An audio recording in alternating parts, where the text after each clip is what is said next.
अस्सलाम वालेकुम हुसैन, ये रमज़ान है और आप रोज़े नहीं रख रहे हो। ये साल में एक बार आता है। मेरी बात को गौर से सोचना कर जाके।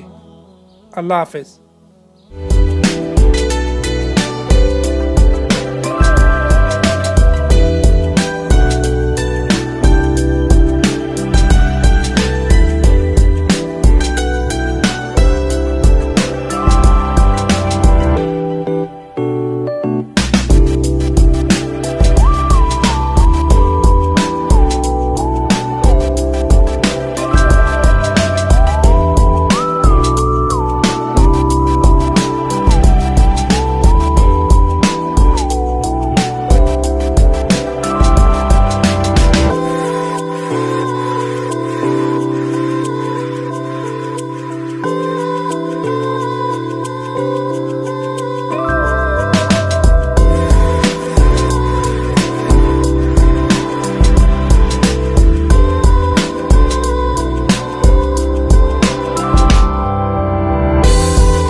ये रमज़ान है और आप रोज़े नहीं रख रहे हो, ये साल में एक बार आता है।